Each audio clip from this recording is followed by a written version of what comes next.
Hello students, welcome to Topstone. तो आज की इस वीडियो में हम पढ़ने वाले हैं फूड प्रिजर्वेशन के बारे में। लास्ट वीडियो में हमने डिस्कस किया था कि किस तरह से माइक्रो ऑर्गेनिजम्स हमारे लिए हार्मफुल होते हैं।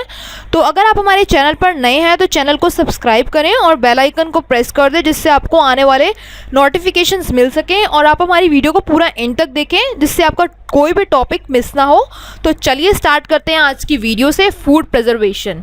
ठीक है, तो in this chapter 1 we have learned about the methods used to preserve and store food grains. तो हमने फर्स्ट चैप्टर के अंदर पढ़ा था क्रॉप प्रोडक्शन एंड मैनेजमेंट में किस तरह से जो है फूड को प्रिजर्व किया जाता है, बचाया जाता है और स्टोर किस तरह से किया जाता है।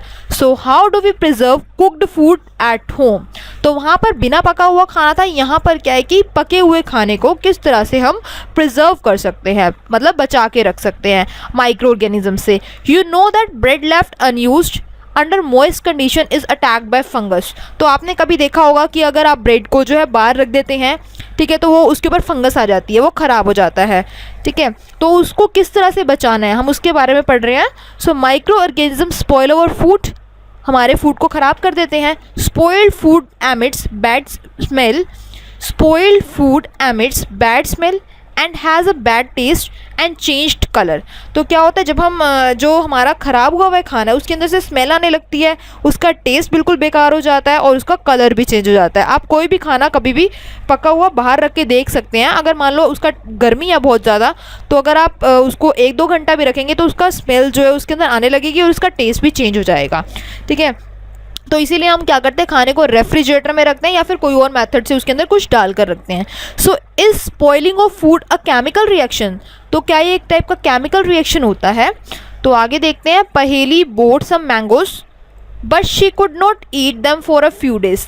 तो एक बार क्या होता है, पहेली जो है वो बाहर से मैंगोज खरीद कर आती है, लेकिन वो कुछ दिनों तक उनको नहीं खाती।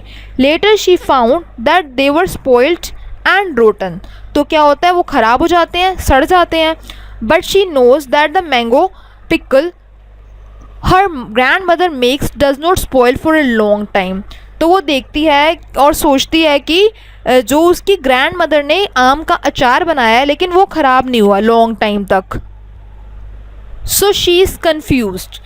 ठीक है, वो अब कन्फ्यूज जाती है कि जो अचार था वो तो ख़राब नहीं हुआ, लेकिन जो वो मैंगो लाई है वो उसने कुछ दिनों के लिए रख दिया, उसने खाया नहीं, वो ख़राब हो जाते हैं। ऐसा क्यों होता है। तो let us study the common methods to preserve food in at our homes. ठीक है, तो हम अब देखेंगे किस तरह से बने हुए खाने को किस तरह से जो है बचा के रखना है। We have to prevent it from the attack of micro organisms. तुम्हें हम माइक्रो ऑर्गेनिजम्स के अटैक से बचाना होगा। तो first method is chemical method. ठीक है, तो केमिकल मेथड के अंदर क्या होता है, salts and edible oils are the common chemicals generally use to check the growth of micro organisms, they are called the preservatives. ठीक है, तो हम सोल्ट वगैरह को, एडिबल ऑयल को बोल सकते हैं, वो एक टाइप का प्रिजर्वेटिव है। वी ऐड सोल्ट और acid preservatives to pickles to prevent the attack of microbes. तो क्या होता है, जो हम घर पर अचार बनाते हैं उसके अंदर हम कोई थोड़ा बहुत एसिड या फिर सोल्ट डाल देते हैं, जिसकी वजह से वो ख़राब नहीं होता, लॉन्ग टाइम तक सेफ रहता है। Sodium benzoate and sodium meta bisulphite are common preservatives. तो ये नाम होते हैं प्रिजर्वेटिव्स के। These are also use in jams and squashes to check their spoilage. तो आपने देखा होगा कि उनके पीछे भी लिखा होता है कि फूड प्रिजर्वेटिव्स, ताकि वो जो है लॉन्ग टाइम तक सेफ रह सकें, ठीक रह सकें। तो नेक्स्ट है प्रिजर्वेशन बाय कॉमन सोल्ट। तो common salt has been used to preserve meat और फ़िश फॉर एजेस। तो मीट या फिर फ़िश अगर हमें काफ़ी टाइम तक अपने घर पर रखनी है तो उसको बचा के रखना होगा, तो उसके अंदर सोल्ट हम यूज़ कर सकते हैं। So meat and fish are covered with dry salt to check the growth of the bacteria. Salting is also use to preserve amla, raw mangoes, tamarind etcetera. तो अगर आपको आंवला या फिर जो कच्चे आम हैं या फिर जो इमली वगैरह है उनको अगर सेव करना है तो उसके अंदर आप सोल्ट डाल सकते हैं। तो नेक्स्ट है प्रिजर्वेशन बाय शुगर। अब शुगर से किस तरह से प्रिवेंट किया जा सकता है, किस किस चीज़ में जो शुगर ऐड करी जा सकती है जिससे वो चीज़ ख़राब ना हो। तो jams, jellies, squashes are preserved by the sugar.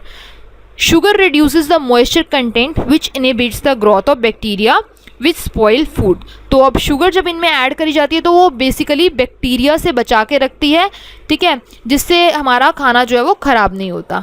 Now next is preservation by oil and vinegar. अब किस तरह से ऑयल और सिरके से बचा के रखा जा सकता है? Use of oil and vinegar prevent spoilage of pickles because bacteria can not live in such environment. तो क्या होता है कि जब हम अचार के अंदर ऑयल और विनेगर डालते हैं तो उसके अंदर जो है वो बैक्टीरिया रह नहीं सकता उस एनवायरनमेंट में। So vegetables, fruits, fish and meat are often preserved by this method. तो आप ऑयल और विनेगर से इस तरह से चीज़ों को प्रिजर्व कर सकते हैं। Now next is heat and cold treatments. अब गर्म और ठंडी जगह पे रखकर किस तरह से बचाया जा सकता है? You must have observed your mother boiling milk before it is stored और यूज्ड। ठीक है, boiling kills many micro organisms. तो हम जो मिल्क है उसे आते ही सबसे पहले बॉयल क्यों करते हैं? ताकि जो है वो ख़राब ना हो, ठीक है, और माइक्रो ऑर्गेनिज्म से बचा के रख सकें। तो इसके बाद देखते हैं इसके अंदर similarly we keep our food in the refrigerator. तो क्या होता है, कभी भी पका हुआ खाना उसको एक दिन तक रखना है तो हम उसे फ्रिज में रख देते हैं। So low temperature inhibits the growth of micro organisms.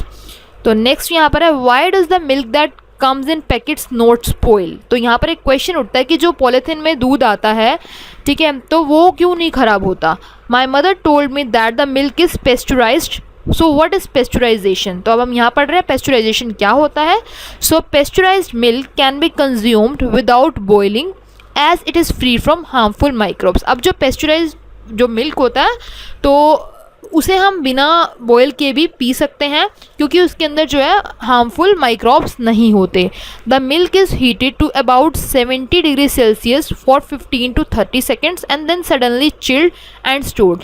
तो उस टाइप के मिल्क को 70 डिग्री सेल्सियस पे हीट किया जाता है 15 से 30 सेकेंड तक और उसको सडनली जो है बहुत ठंडा किया जाता है और उसके बाद उसको स्टोर किया जाता है। तो इसका वो प्रोसीजर होता है किस तरह से उनको मिल्क को जो है लॉन्ग टाइम तक बचा कर रखना है ताकि वो ख़राब ना हो। So by doing so it prevents the growth of microbes. So this process was discovered by Louis Pasteur. It is called pasteurisation. तो यहाँ पर पेस्चराइजेशन नाम क्यों दिया गया? क्योंकि यहाँ पर जिसने डिस्कवर किया था उसका नाम था लुइस पैस्चर। ठीक है, पेस्चराइजेशन का मतलब यही है कि मिल्क को एक पर्टिकुलर टेम्परेचर पे बॉयल करना, उसको फिर सडनली चिल करना और फिर स्टोर करना ताकि इससे जो है माइक्रोब्स उसके अंदर एंटर ना कर सकें। ठीक है, तो यहाँ पर लास्ट पॉइंट है storage and packing. So these days dry fruits and even vegetables are sold in sealed airtight packets to prevent the attack of microbes. तो जितने भी ड्राई फ्रूट के पैकेट्स होते हैं या फिर वेजिटेबल्स भी आजकल जो आ रही है पैकेट्स में आती हैं तो उनको एयर टाइट कंटेनर में रख देते हैं ताकि जो है माइक्रोब्स उनके अंदर एंटर ना कर सके। तो मतलब इसमें हमने पढ़ा है किस तरह से जो फूड को प्रिजर्व किया जाता है, क्या क्या मेथड्स होते हैं, किस तरह से स्टोर करते हैं, क्या चीज़ ऐड करते हैं। So thank you for watching this video. अगर आपको ये वीडियो अच्छी लगी तो please like, share and comment.